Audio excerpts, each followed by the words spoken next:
don't diversify until you're doing seven figures, and stick with Amazon. Understand how the system works.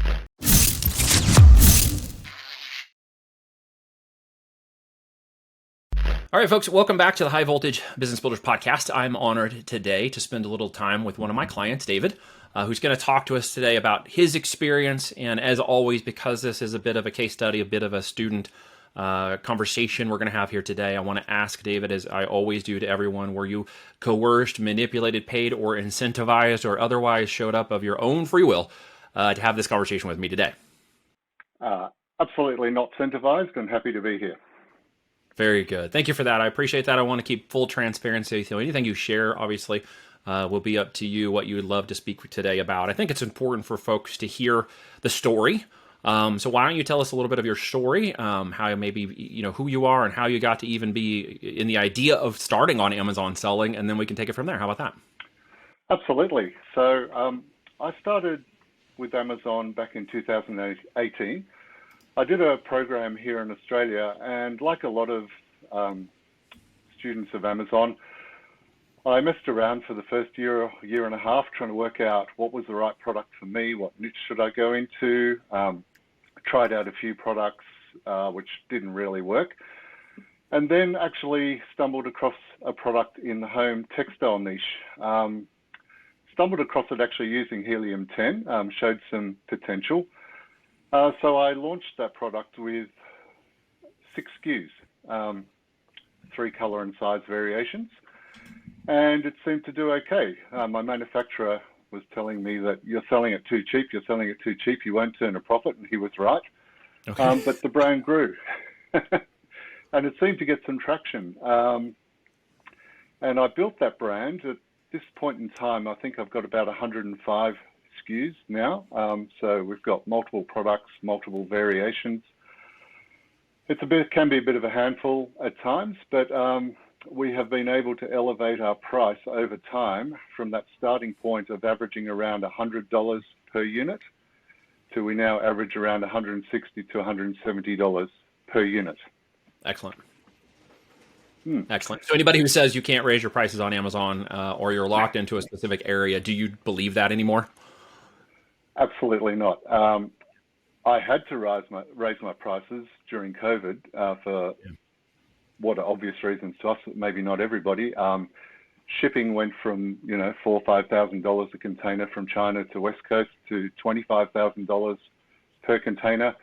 My cost of product went up 20%. Exchange rate, cost of product, all that kind of thing, and lead times. This is a killer. My lead times doubled from 2 months to 4 months because our fiber is made in Europe, and then we do the manufacturing in China, and then it comes to the US. So all in with shipping, dock to dock, you're looking at 5, sometimes close to 6 months lead time. So, try projecting your growth in your inventory out that far. Difficult. It's difficult, yeah, absolutely, especially if you don't know the numbers correctly or you even understand how you're supposed to market or retail this product to your customer, which is some of the challenges you faced for sure. Absolutely. Yeah. So we got lead time. Oh, go ahead. Sorry, go ahead. Oh, no, so how I came across ASIN 360, I was out walking one day, had my AirPods in, and I was listening to a podcast from Derek Gell, actually, and this guy called Neil was the guest, and he spoke differently about Amazon. You hear a lot of people saying jump off Amazon or diversify from Amazon as quickly as you can, don't put all your eggs in one basket. And this guy was saying something completely different. He was saying don't diversify until you're doing 7 figures, and stick with Amazon, understand how the system works and how to make that algorithm benefit you. And then when you're making the money and you've got the headroom, then grow into other channels. And I had also I'd hit a wall. My revenue had been static for the first 6 months of this year. And I was scratching my head thinking, how do I break through this? And that's when I discovered ASIN 360, and it's been a bit of a ride since then. So when you say a bit of a ride, And just so people are clarifying, ASIN 360 is the actual training we deliver. But there are other components to what we do. I just want to clarify the differences between Voltage and ASIN 360 because of the branding, and people might go, hey, what is that? Because I've never heard of that before. But when you learn to execute that differently over the last 6 months, what has been revealed to you? What was like it? Go through the details with me for a minute on this, because some may think it's technology, some may think it's mindset, some may think it was just business, some may think it was algorithmic or something we did magically in the wizardry of Amazon. Like, what was it for you? Because this may be a little different for others who are listening. Well, it's a combination of all of that. I mean, when I first had my interview with you to onboard to consider onboarding to the program, you talked about Amazon being a river and that I was stuck in a certain position within that river and I needed to do things differently to grow. So the big things for me have been, first of all, the approach, the mindset towards PPC. That's been a big one. I'm now spending a lot more money on PPC, but as a result, my organic sales have grown dramatically. I've probably quadrupled my PPC spend since joining, but my organic sales are 70 to 90% of my total sales. So, yeah. It sounds wrong for people to say that or hear that, because there's thinking in the language you hear out in the world a lot, and I'm going to caveat this to what you're saying in my own language, so please correct me if I'm off stroke here, but the end result is they think too much in ACOS and TCOS and not enough about customer acquisition and market segmentation. So they miss that, and they say, well, I can't afford it because price point is X. But you already told us what? You raised your price points considerably, right? Which has covered the quadruple in ad cost, has it not? Absolutely. And I mean, I was telling my ad agency that I sacked not to exceed 30%, ACOS.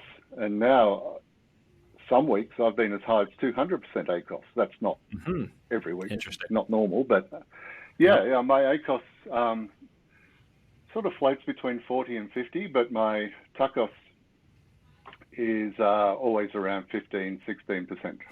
So, there's some secret sauce in there we won't quite give out as to how you achieve that, but the end result is you're saying something that is very much against the narrative. If you go online and listen to the gurus and course makers and other people, they're not catching that. You hear this whole thing about reduce your cost, reduce your spend, reduce your overall, and there's very different methodology to that, which obviously rewards, because the end result was, just to re-clarify, you said 70 to 80% of your sales are coming from organic. You said that, correct? I don't want to misstate you. No, sometimes as high as 90. Somewhere. There you go.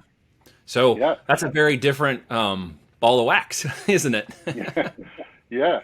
The other things, I guess the revelation for me was Reed's totally different approach to keyword research and list building to anything I've used in the past. And again, won't give away the secret sauce, but it's quite unique how it's done and how it's all compiled and put together, and focusing on certain things. So I think it's elevated my listing, which has probably impacted conversions. So they're probably the two main big things. Now I'm at a point where, just to give you some high level numbers, my revenue's up 47% in the last 12 months. Year to date is up 65%. Wow. And this month is up 53% on last month and 273% on the same month last year. So, dude, that is amazing to hear. And you know what's so amazing about that for us at the time of recording, and we're going to try to release this as quickly as possible for those who are listening because it is October, is that we're not actually into the holiday season yet, are we? So your increase is preemptive to even holiday numbers that you are. I hope you're stocked up. Are you stocked up pretty good? Yes, well, I am. Good. It's going to be tight. I've got orders on the way. And I'm in the process of changing manufacturers, but I've got orders on the way, and I am stocked up. But Amazon has slashed my inventory allowance in the last few weeks. I don't know why. No, they have across the board. I've gone down standard size products from allowance of 12,000 units to about 3,500 units, which means I'm at capacity right now. Yeah. Well, that's where we get into the 3PLs and other mechanisms, and Amazon has its warehouse distribution service now and things to kind of help mitigate some of that. You're not facing anything any of the other sellers, or we're not facing as well, just due to inventory of holiday season and expected growth. I know there's a lot of concerns in the market at this time about buying and what's happening and where our economy is and stuff. But one thing is for sure, physical products are still selling, aren't they? Oh, absolutely. My sales have gone nuts this month. I was a bit low last month because I did stock out of a few things, but sales are going nuts this month. That's for sure. So one of the things everybody wants to go after, and if you're a business person, this is going to make sense, and I know you know this now because you clearly know your numbers, not in a revenue sense, but in a profit sense. Where are you holding roughly about at triple net with your business right now? Funny you should mention that. When I was flatlining earlier this year, I'd look at my P&L every month in zero, and I would go, oh my God, I'm making this revenue, and why is it showing zero or negative profit month on month on month? And I was scratching my head. Anyway, now we're sitting at about, I would say 15 to 20% net profit and about 20 to 25% SDE. There you go. That's the most powerful number I want to hear today. You could say revenues, but who cares at the end of the day, right? It's what you're actually taking home now and what you weren't taking home now. That is the biggest opportunity that I'm hearing from you today, David, which is good on you, man. Kudos. I know you put in the work, and everybody doesn't understand that this is a business model. This is not a side hustle. You're actually putting in the work, and I want people to understand that. There isn't some magical, passive automation thing that's happening here, just so we're very clear. You followed the plan, you put in the work, you did what you were supposed to do, and I'm really honored to see and excited to see the outcome of that because you put in the work. So kudos for you. Yeah, well, when we first chatted, you said, we'll get you to seven figures within 12 months. And I was like, yeah, sure. And I think I said to you 18 months. And you said, no, I think 12 months. So if you annualized my revenue over the past 5 months, I got there within 4 to 5 months. I'm sorry, say that again.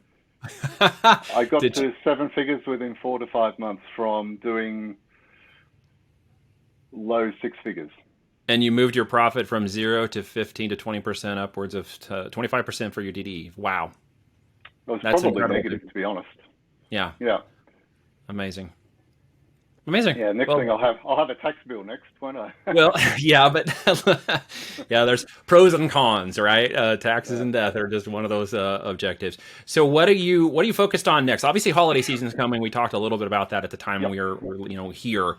But obviously 2023 is around the corner. Another 12-month cycle is on its way in. What are you doing next? Obviously scaling, but to what degree? What's your strategy? What are you currently employing? Well, I have a very loyal following within my niche. We get a lot of brand searches, and we have about 15% repeat business on Shopify, and I don't know that I can measure it on Amazon. I haven't tried, but maybe it's the same. I've got an excellent coach in the system. He's amazing, and we are launching a couple of new products, which hopefully will be big, but within the same niche, because we know the niche works. We know there's demand for it. Yep. And funnily enough, how do I say this without giving away the product? Apparently, a statistic that was given to me is 53% of people in the US have their pet sleeping on the bed. And our product is anti-pet hair. It doesn't stick to our product.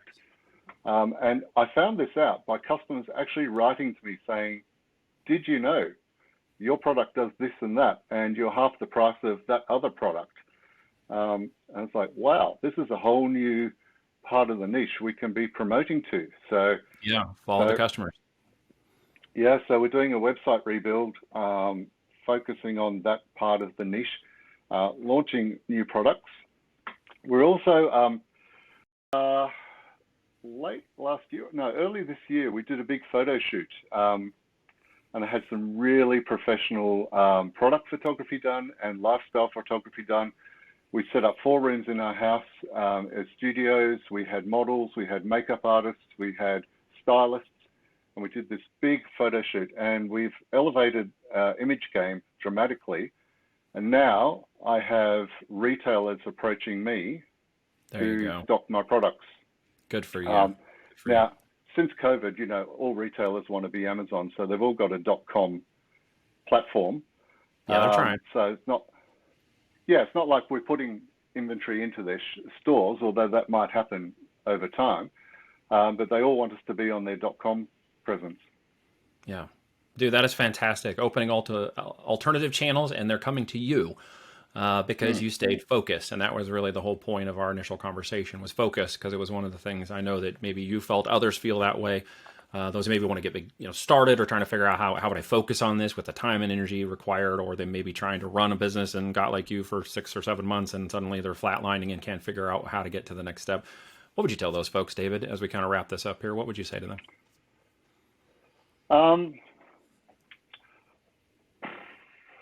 I think it's largely mindset, but get a good coach, understand your niche, understand your customer avatar, and if you're stuck and you can't move forward, which I was earlier this year, you have to invest in some good coaching, without a doubt.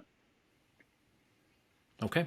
Thank you so much for your time, for coming on and sharing that with us today. That's been impactful. I'm honored that you came on, and all the work you've done has obviously resulted in some amazing things for you on the right path. And that's all we asked for when you got involved. And wow, what else can I say? I think that's amazing, David. Thank you for sharing that with us. No, thank you. I'm really enjoying the journey and looking forward to what next year holds, which is going to be exciting, I'm sure. Absolutely. There's a lot more to show you. So we'll get after that. Well, that's the thing. There's so much information to absorb, and sometimes my head's like, poof. Yeah. Well, I got some interesting things for you, so we're going to talk about those next, because I'm going to close this down. People, sorry you can't listen in to what I'm about to tell David, but if you do want to listen in later on, you know where to go. Check it out. David, again, thank you so much for coming on and sharing some information with us today.